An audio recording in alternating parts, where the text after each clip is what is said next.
What's up everyone, I'm Twisted. As you may know, the first season of 2025 is themed after Noxus, and one of the biggest changes coming is the introduction of a new epic monster, Atakhan. With its inclusion in the Rift, Riot decided to make a comic dedicated to the story of this demon, and that's what we'll be covering in today's video. First of all, this comic is being narrated by LeBlanc. She herself will make an appearance toward the end. LeBlanc is getting a visual update, and fun fact, the first time we ever saw Atakhan was in Legends of Runeterra, where he was released as one of LeBlanc's followers in-game.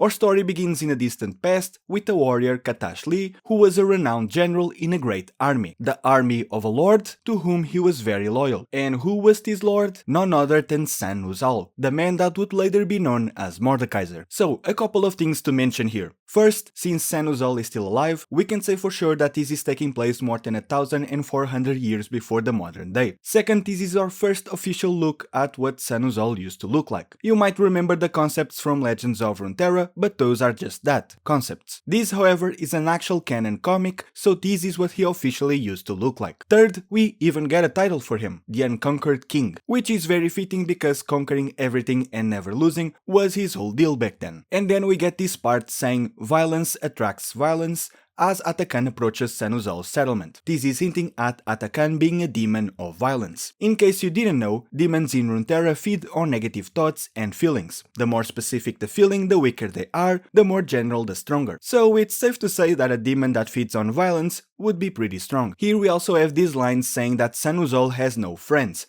only those he can use, which is a good opportunity for me to say that everything we know about Noxus, their morals, traditions, goals, all of it comes back to Sahn-Uzal. Modern Noxus is nothing but a shallow reflection of Mordekaiser. Even the Noxian principles of strength, vision, might and guile come from Sahn-Uzal. Destiny, domination, deceit.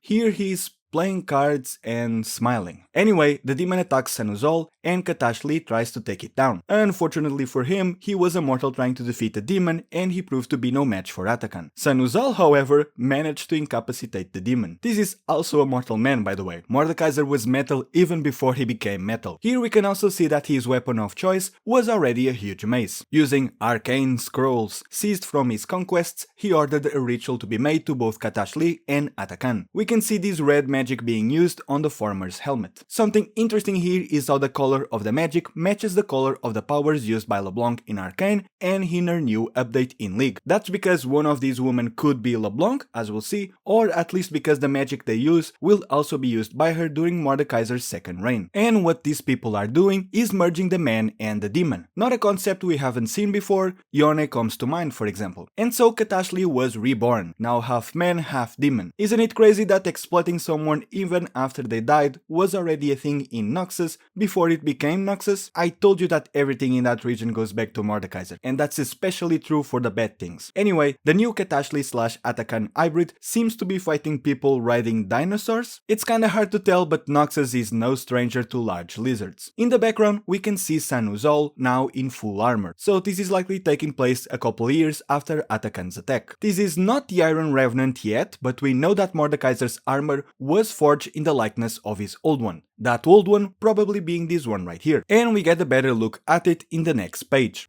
where we see what happened after the first death of Sahn-Uzal. This is the part in his story where his spirit begins moving to the afterlife, but when that happens he was expecting his spirit to go to a Valhalla-like place, a warrior's heaven, something he believed existed called the Hall of Bones. Instead he found an empty grey wasteland. He got so mad that he refused to fade like the other spirits and started whispering to mortals until some were dumb enough to bring him back. Anyway, before he came back, his death gave freedom to the demon, and all of his conquests began to fade into myth. I think the implication here is that the demon freed itself from Katash Lee's body, because we can see it returning to its previous shadowy form. But of course his lord came back from the death, now as the Iron Revenant. No longer Sahn-Uzal, now Mordekaiser, his soul bound to his new armor. Mordekaiser called on his fallen soldiers, including Atakhan, who was not too happy to be bound again. But whatever magic was used to bind him before still allows Mordekaiser to control the demon, centuries later. We can see that the magic being used is still that red one from before. And here we get a small look at LeBlanc. As you may already know, LeBlanc was once part of Mordekaiser's inner circle, and it was her betrayal that ultimately led to his second death. We see that she's part of these people who use this red magic, which explains why her magic is also red right now. Before Mordekaiser's second death came a second reign. I said that it was because of LeBlanc that he was defeated, but she didn't do it alone. It's said that Mordekaiser was finally defeated by an alliance of the Noxus tribes,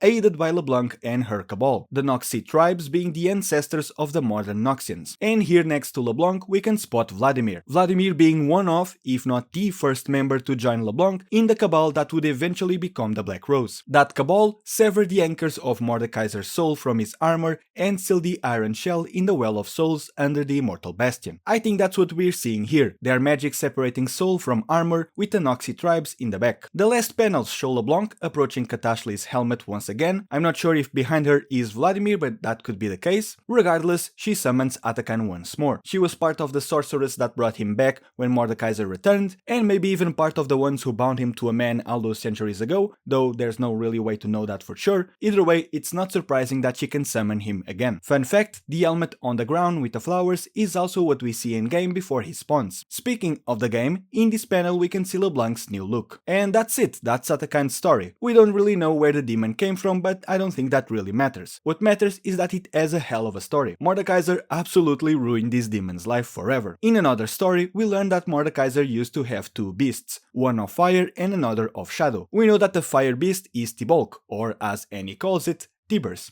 And the second beast, the one of shadow, is very likely Atakhan. The writer of that story also worked on the Legends of Runeterra set that brought Atakhan to the game, and this comic revealed that Atakhan was indeed a pet of Mordekaiser, so I think it's safe to assume that the demon was the beast of shadow mentioned in the story. And one final note, in the latest dev update we got this confirmation. And while we don't want to spoil what the exact skin is for our second exalted skin of the season, we do want to share that it'll be Mordekaiser.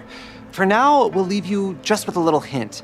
He's going to be coming to the Rift in a way that Runeterra hasn't seen in like a bajillion years. So this is totally going to be his gacha skin, right? Man, fuck. If you enjoyed this video, consider subscribing, it's free and you can always change your mind later. I'm Twisted and I'll see you guys in the next one.